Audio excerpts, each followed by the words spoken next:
All right, ladies and gentlemen, here we go with Game 2 of the Ace match. Remember, the winner of this Ace goes on to the finals, where they compete for that $10,000 prize pool. We're going to move over to Odyssey, where these two players will face off TVT. Now, this is the map that Happy actually chose, and he met up with Puma on this map. Okay. And continuously, he always chose this map because he felt most comfortable on it. You know, in that scenario, I think one of the things at play is a Korean player like Puma probably not going to practice Odyssey that much. Sure. So it's not, I mean, in a mirror matchup, it's not like you can find maps where it's like, oh, wow, my Terran style on this map is so much more powerful. I mean, of course, if you're like a bio guy, then there are going to be certain maps you pick over others, but I don't think that was the case. I think instead he was kind of banking off his lack of practice on it. And to a certain extent, I wonder how much you can guarantee that kind of advantage versus Thorazane. I don't know that Thorazane's a big ladder practice guy, and I don't know how serious Mouz takes each individual match. Because if they're taking this really serious, then they sit their guys down and say, okay, NASL, really big, important matches coming up. They play different maps than what we're used to. Let's go ahead and practice some of these. And if Mouz did that, then there's no advantage here on Odyssey as far as I'm concerned. I agree. Definitely stylistic type of play. You can see anything from mech to bio play. That's very, very common. So we'll see. I know Thorazane has been known to go and dabble into mech. We saw that last game on Belshire Beach Winter. Happy, I seen him very rarely, I think, go mech. I think majority is bio tank. So we'll see if he actually does anything like that this game around. I highly doubt that he will go mech, but it's always a possibility. Production tab shows that they are twins from a different mother, separated by just seconds here in terms of what they're doing. Very, very similar builds. That can go into anything, of course, but it is nice not seeing, or excuse me, it's nice seeing gas builds versus gasless, because I feel like gasless is pretty one-dimensional. Happy will draw first blood in this game as the SCV goes over there to take out his opponent's SCV with 5 hit points left. See if Thorazane's going to play the disappointer if he intercepts that SCV. They're actually on track to do this. This could be, oh my goodness. Oh my god, oh my god. Oh, and revenge is a dish best served from a fusion cutter, as they typically say. SCV does get the kill there, stabilizing things, avenging his brother. Meanwhile, Thorazane's going to walk a Marine pretty far out here. He's got the tower for himself. This seems to be standard, as both players are doing exactly the same thing. The only thing this particular move dies to is Reapers. Yeah. That's a good point. If Reapers are able to get around, especially this back area, you can see there is, where is that little cliff? There's a cliff somewhere where they can actually bounce up. Right here. Maybe I'm wrong. It's like a little cliff. Okay, it would be a 3-jump cliff. Let me see. Oh yeah, it's this thing. Right Can't jump up the high wall, I don't think. I think you have to. Yeah. There you go. Cliff right there. Turn. Now, that's not going to be the case. We do see a command center going down for Happy, as well as the second gas. Meanwhile, the exact same thing, minus the second gas from Thorazane. So, very, very small differences. In fact, up until this point, pretty much the only difference is their second gas timing. And Thorazane does actually... Oh, Gretorp, Thorazane, can we just take a second to love the guy? He actually has his Marines in position for that Reaper up by that cliff line. Well, and it's precisely because he is so damn good at this game. If I was like a, you were doing like a Shang Tsung impression earlier from Mortal Kombat. If I could have his ability to suck souls out of people, I would do it in the most friendly fashion from Thorazane. I would take his soul just for a while, and I would use it for its StarCraft 2 skill, and then I would later return it to the husk of his body. And of course, I can't wait too long, because obviously without a soul, you're not going to be like eating properly or exercising. So Thorazane, he would decay physically, I believe. Do you have a Shang Tsung impersonation? Your soul is mine. It's pretty good. That is pretty good. I like my Scorpion impression, but of course he only says get over here, but it's really loud and I don't want to do it. So no, not right now. It's going to be tough. Anyway, Banshee play, and it is not Cloak. It's actually Catechus Reactor. This is something that Thorazane does over and over again. Tricks him. Tricky trickster. And that's going to get, look at that production tab. Engineering Bay. Boom. Boom. Headshot. Viking. Boom. Viking, less a boom. More, yeah, you need that. Yeah. But such a smart move. And in fact, I actually get to see the other side of things. I think recently DeMuslim played Die-Star for, I want to say, it was Masters Cup. And he scans, sees the upgrade. It was, of course, a dupe. Die-Star had tricked him, but it got so much cost out of DeMuslim, he felt like he was completely behind the rest of the game. And that's the kind of little cool stuff that goes into these top-level TVTs. And he's just going to go for it. Yeah, watch how many kills he gets. Oh. Now, with the missile turret and the auto repair, not so much. But you take those things away, it's like 4 or 5 SCVs, man. Still pretty good. Only got one. Great play, I think, overall. Did he get 3? No, it only got 1. Because there was that SCV versus SCV battle earlier. Correct. SCV repair. Now, Thorazane did make the extra barracks and then canceled it. He is going for what looks like a mech. Yeah. And on this map in particular, I don't hate it. Oh, good scan. Beauty scan. It's like a hacker scan. Yeah, this. I see everything. And you know what? Happy, does he have a timing? He might actually have a timing with like 2 or 3 siege tanks right now. No. I don't think he's thinking timing. Not with his production. He's done it before. I want to say he's done it before. Okay. I wouldn't put it past him. That's the only reason why I said that. It's just Happy is a very unique player that pushes on really weird timings, and he's able to be very successful with it. Siege mode for Thorazane was queued up and then canceled immediately. Kind of interested to see why. I guess he wanted the double Viking off that reactor starport. Exactly. With middle control here, he's pretty sure he's not facing a timing. And again, I don't think it's going to happen from Happy. There's just too much that's kind of showing that he's more interested with just kind of staging himself here. He just now took his 3rd gas. The depot wall. I mean, it still is possible. Don't get me wrong, but I really feel like he's just going to slow it down. Correct. I think you're absolutely right. I just saw him do one map Artifice. I forgot what Terran it was, but it was against Theogonus.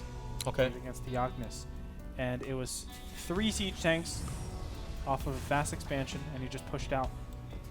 So well, it's not too late for you to be completely correct, my friend. Now, he could just be pushing to the tower. When I see those Hellions, I get a little bit nervous about a counterattack, but of course, if you look at the base of Happy, he's completely buttoned up, so he should be okay in that regard. And Thorazane, while having less quote-unquote firepower in the fact that he has less tanks, he does have air control, and he's going to push out here because he wants to slow Happy down. Give Thorazane a chance to utilize his higher factory count. Exactly. And if you can just postpone everything as long as possible, you'll be able to get that tank count up a lot faster than his opponent. Of course, he has, I think, double the production. Yes, he does. 2 tech labs on those factories. So he has double the production of his opponent, and if he just waits a little bit, he will be in a great position. And I want to correct myself. I said that Thorazane has air control, but I'm not quite sure why I leapt to such a conclusion. Actually, Happy has the exact same number of Vikings out on the field as well as a Raven, so it's dead even. In fact, Happy's the guy that's still building Vikings, whereas Thorazane slowed down just ever so slightly. Oh, first BDD goes down.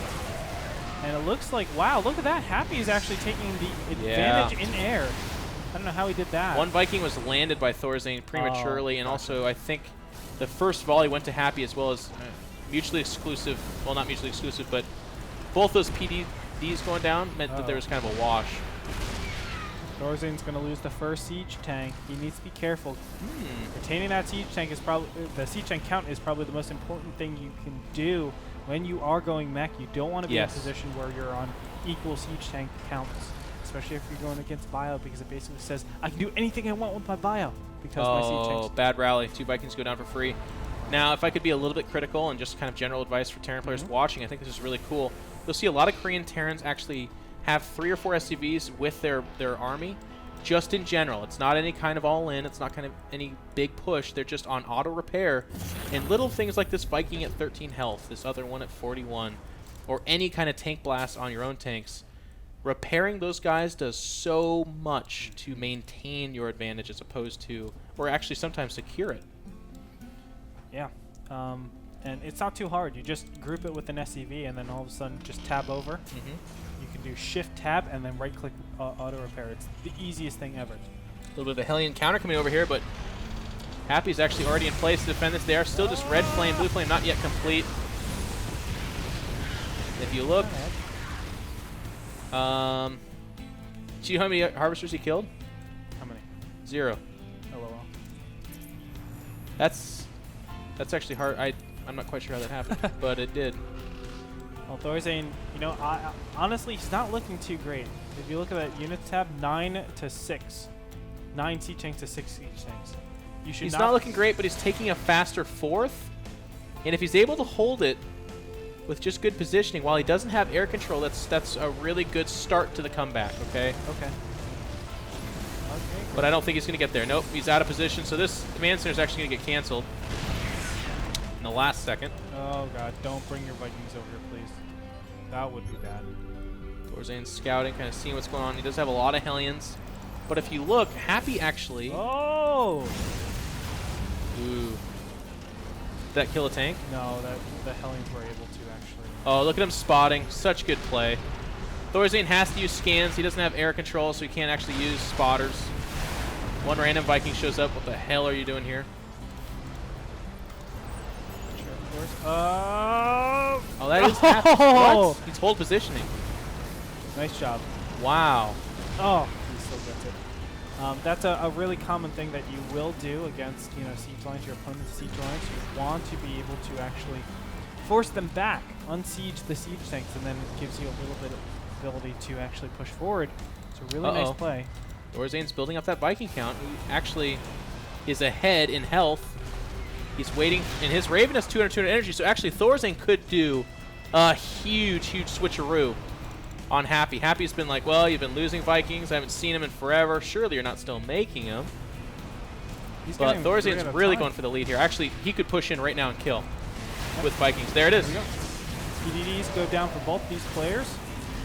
But, of course, it does look like it helps out Thorzane quite a bit more.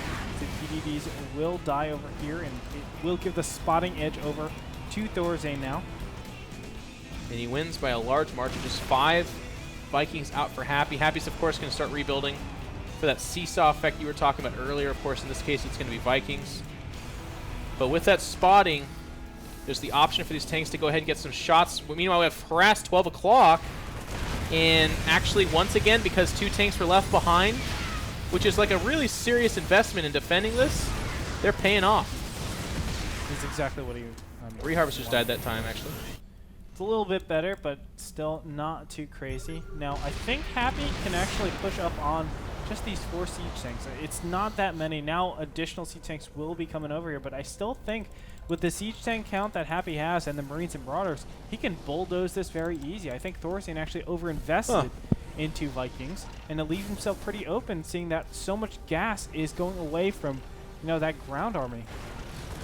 Yeah, Thorzane's in a bit of a pickle. He's got to defend several different places, so he's going to go ahead and stretch that tank line into his 3rd, and you can see where he's taking his 4th. It's actually the next door neighbor of the Happy's base. And that's one thing to talk about with Odyssey, actually.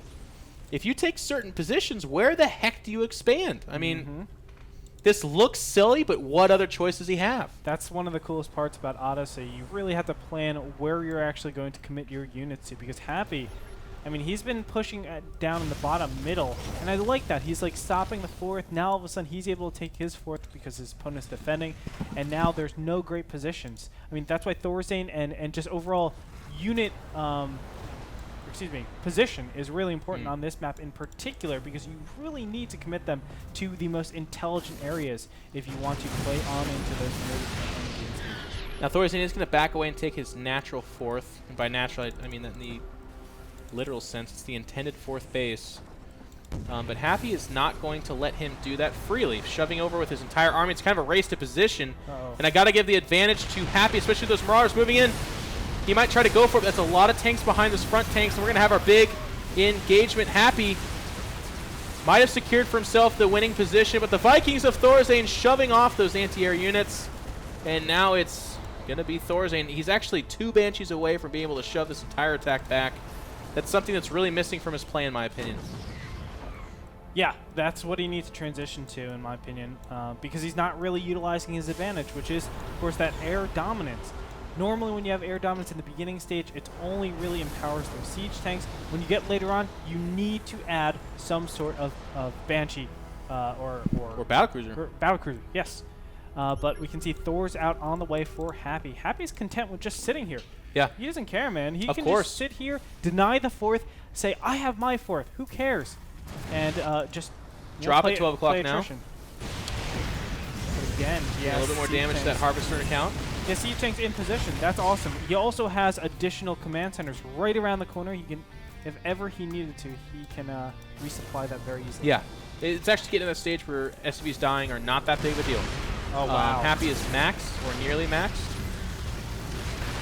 And shedding out SCVs and trading for more tanks or Vikings, fantastic. I don't care. You know, that's what Happy wants to do. Here we go, pushing forward onto this bottom middle. Thorazane has to push here. I don't blame him. The siege tanks get eliminated very fast, but Happy, he's looking to contend that. He is grouping up, congregating all of his units. They're all over the place. Siege tanks, Marines, Marauders, Thors, Vikings, just a slew of different types. And he's looking to, again, just test out that bottom area, make sure his opponent can take that fourth all too easily. Because if he can do this, he's actually defending his top right expansion, his fourth, by having all these units committed over here. It's really, really cool. It's a really, really cool way to actually keep his bases safe. I feel like this is one of those interesting situations where, once again, I think Happy has been outplaying Thorazane this game, but he's one really bad engagement or a really good position on that potential fifth base on the right side away from losing, and that's just how severe TVT is. Thorazane, while having his fourth delayed, I mean, look at the similar situation they're in. They're both nearly maxed. Upgrades aren't that different. In fact, Thorazane has the advantage. And, you know, they banked similar amounts of money, so it's what has delaying that base actually translated to. Meals are going to drop down over here, trying to do some additional Oh, what a weird choice. What is he doing? Oh, he's landing! He's going for it. And this is going to be crippling. Thorazane losing all of his siege tanks right wow. here. Holy crap. He has Thors in the back to keep him safe against any of the air stuff. Of course, he's worried about Banshees. Wow. Look at this transition. Battlecruiser's not out on the field. That's going to be punished by having just, you know, 2 Thors control all the air. And You know, Happy. Well, here's the thing. The Viking attack, on the one hand, looks awesome. This base is yet again delayed.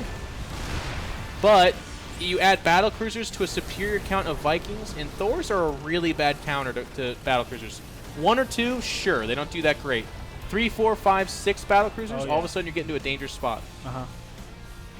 But it does take quite a long time. It does take a long time, to work up to that. But you're absolutely right. I mean, you're looking at 4 or 5. You need like 10 Thors and mass SCV repair to actually, you know, deal with that effectively. But that's 10 Thors. You're looking at 60 supply. That's pretty crazy. Yeah, you're right. And now it's just a battle for this 4th base spot, and Happy's actually comfortable enough to go ahead and try and take his 5th. He's added a lot. Ooh, okay, so look at these starports in the middle map. He's added 5 starports over here. And that's for a grand total of 6, I think. Couple with reactor and a lot with tech labs. So it's actually Happy who's covering all his bases right now and just sitting on that advantage expansion spot. Yeah, so Jeff, what he could do is just wait until there's a trade in this bottom middle, and then as soon as that happens, you're on, you know, whatever it is, hotkey 5. You have all those grouped up, and you're just spamming BV for battlecruisers or Vikings. I'd like Happy to start throwing SCVs away, to be honest with you. And actually, oh yeah, wow, I swear I didn't see these guys coming. Yes, you did. You liar. It's probably my subconscious cheating a little bit. But Thorzane's starting to etch into the armor that is this lower left-hand side between that battlecruiser and the PDD is now being used effectively. So that's going to stir a reaction. Here comes the Greater Air Force. 3 battlecruisers and a bunch of Vikings making their way over here. And I don't think Thorazane knows this is coming.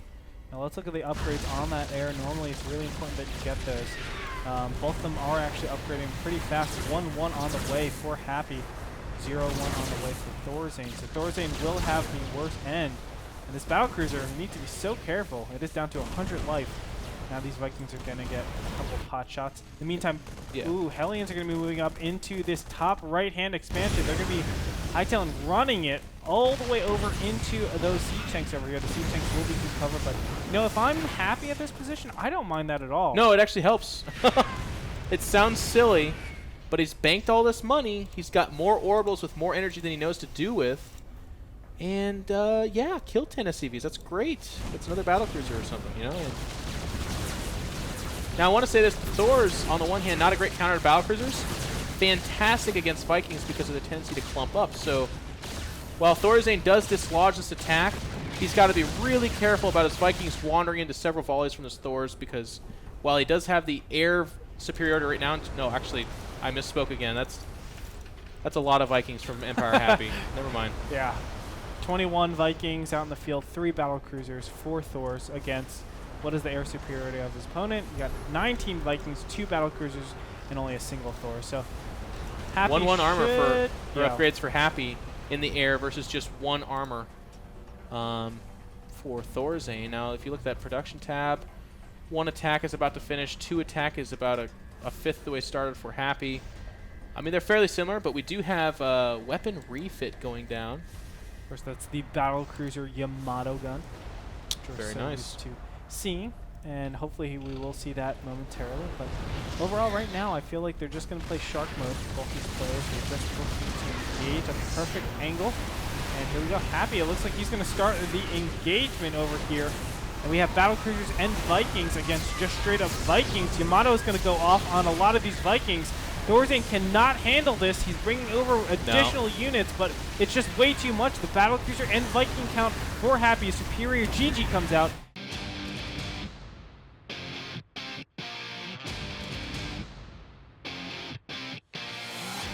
Thorzane will finally fall to the likes of Happy's just overall better composition. Delaying that 4th forever, and Thorzane's such a good player, he made it look pretty close. I mean, I was making that analysis about how they're not really that separated, but of course the slightly better economy in the more banked money from Happy means he has more options. So back at home, he can do things like throw down 4 starports and make a more severe air switch, whereas Thorzane was kind of committed to both. If you look at that production tab, he was building both Vikings battlecruisers and still resupplying his ground army. And without making Thors, when the war is going to be decided in that sky, you're just actually working away from what you need to be doing. That's one of the big problems, I think, of Odyssey. I mean, and going mech. You're very rigid. You need to be a little bit more aggressive in that center of the map. As soon as you give up that center, it's like, how do I get my 4th? It's really difficult. And it just feels like the opposing player is all over the place. So Thorzane, I think he needs to have some sort of incorporated push into that and then really take control of his opponent's Zelnaga tower. And then all of a sudden, he doesn't have to worry about taking 4th. He has it very freely. Then he has to worry about harasses. You know, mech can deal and it's with 1-1, Gretorp. It's 1-1. Which means we're down to our last game, buddy. There's actually nowhere else these players can go. Thorzane, as well as he's played, if he loses here, that's it. Mouz is done. They're not in the finals. It's a best of 1, ladies and gentlemen, to decide everything. So when we come back, game number 3 of this ace match, it's a best of 1 from here on out. Thorzane versus Happy, Mouz versus Empire. Check it out here at the NASTL.